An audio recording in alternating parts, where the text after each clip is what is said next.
Bonjour à toutes et à tous. Bienvenue pour la 5e saison de notre émission MFR TV. Je m'appelle Romain, je suis accompagné d'Esteban. Nous sommes étudiants en bac pro conduite et gestion de l'entreprise hippique à la MFR de Questembert.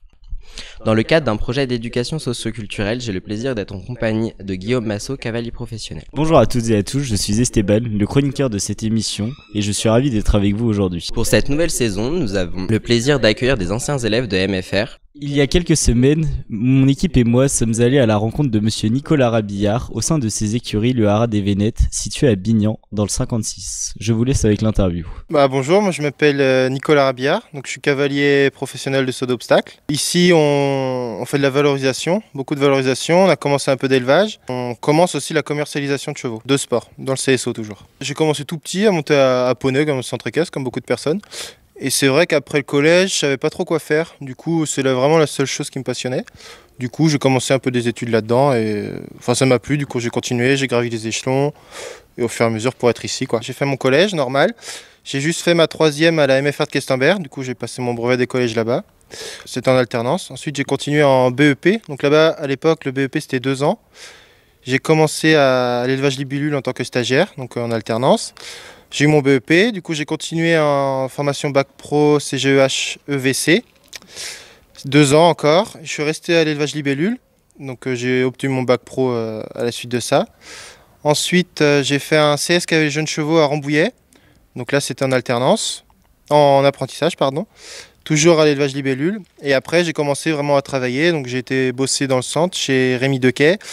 Après, j'ai été vers Rennes, à l'écurie chez monsieur Éric Février. Après, j'ai été à Dinard, chez monsieur Pierre Simolaï. Et ensuite, avec ma compagne Eva Tourner, on s'est installé ici. Donc ça fait un peu plus d'1 an et demi. Grâce à l'alternance, on apprend quand même beaucoup de choses. On est vraiment dans le milieu. On apprend ce que c'est. C'est que moi, quand j'étais en centre équestre, c'est pas du tout la même chose qu'une vraie écurie de compétition. On gère pas les jeunes chevaux pareil, on gère pas les étalons pareil. Puis c'est intéressant dans les élevages, les juments, les saillies, les sevrages. Faut vraiment faire ça pour apprendre le métier, quoi. C'est vraiment recommandé. Plus on en fait, plus on apprend. Combien de chevaux m'ont piqué J'en ai vendu 3 cette année, après Fontainebleau. Donc j'avais une 3 ans qu'on a mis au Van Fence. On fait aussi beaucoup de valorisation comme ça, Van Fence, concours étalon. Après j'avais une bonne 6 ans que j'ai vendue à Fontainebleau. Mais bon, j'ai de la chance, d'autres chevaux sont rentrés. Après on a des chevaux aussi d'élevage qui sont rentrés, des 4 ans. J'ai à peu près l'année prochaine 5 chevaux pour sauter des 4 ans jusqu'en épreuve de 7 ans. Donc j'ai toujours le cheval qui sort du lot, pour moi c'est ma jument qui prendra 7 ans, que j'ai acheté à 3 ans, qui a fait le circuit 4 ans, 5 ans, 6 ans. Cette année elle a été à Fontainebleau, elle a fini 13e sur 100 partants, donc elle a fini avec la mention excellente. Donc celle-là pareil, on va essayer de lui faire faire un peu des poulains, donc plutôt un transfert d'embryon pour qu'elle puisse continuer sa carrière sportive. Mais c'est vraiment celle-là qui sort du lot et qui est vraiment ma jument de tête. À court terme, c'est vrai qu'on essaie de commercialiser pas mal de chevaux, souvent des chevaux de l'extérieur. Beaucoup de valorisation aussi. Petit à petit, on a des chevaux qui rentrent pour être valorisés. Donc ceux-là, on les suit souvent sur le circuit jeunes chevaux, donc 4 ans, 5 ans, 6 ans, avec toujours en objectif les finales à Fontainebleau. Après, c'est vrai qu'à long terme, on ne sait pas trop encore, on a des super chevaux, donc soit on essaye de les valoriser et d'essayer de faire du plus haut niveau, donc commencer à mettre 40, 45, 50.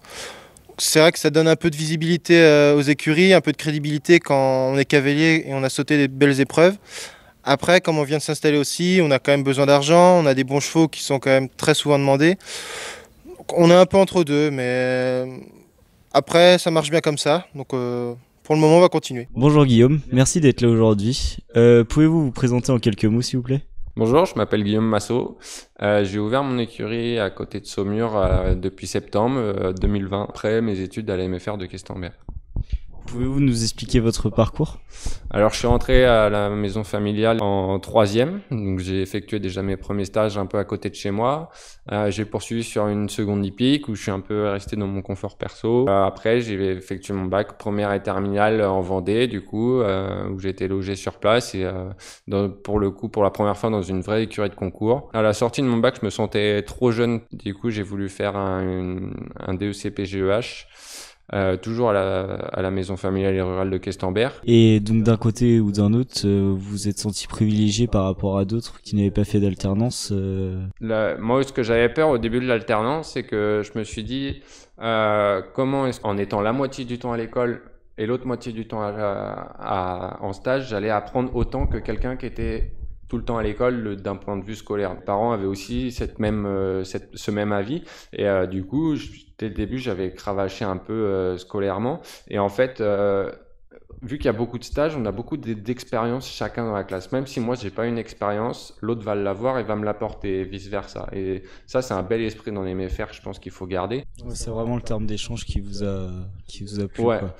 Pouvez-vous un peu nous parler de votre structure? Moi, je suis locataire avec mon ancien maître de stage à côté de Saumur. Donc, on est vraiment au cœur du monde du cheval, surtout du milieu du concours complet. On a une infrastructure très simple, donc une carrière, un marcheur qui est en construction, des box et des paddocks. Donc, c'est l'idéal et la base pour travailler des chevaux convenablement. Et comment voyez-vous l'évolution de votre projet? Aujourd'hui, à long terme, j'aimerais qu'à la fin de l'année, j'ai au moins 6 ou 7 box de remplis pour des chevaux de commerce, que ce soit à moi ou à d'autres. Et grâce aux diverses expériences que vous avez pu faire, comment voyez-vous l'évolution de la filière en elle-même? Comment je vois l'évolution de la filière? Je pense que tant qu'il y aura des chevaux et il y aura du travail pour ceux qui veulent travailler avec, on est constamment en train d'évoluer. Merci beaucoup d'avoir répondu à toutes ces questions.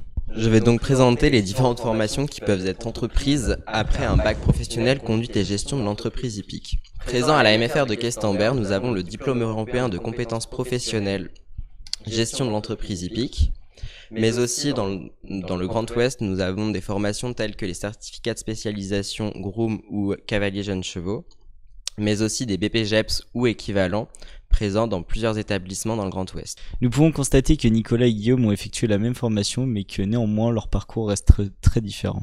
Merci à toutes et à tous d'avoir regardé cette émission. Je tiens à remercier monsieur Nicolas Rabillard et monsieur Guillaume Massot, ainsi que toute l'équipe qui nous a permis de réaliser cette émission. Merci à toutes et à tous, à bientôt sur MFR TV.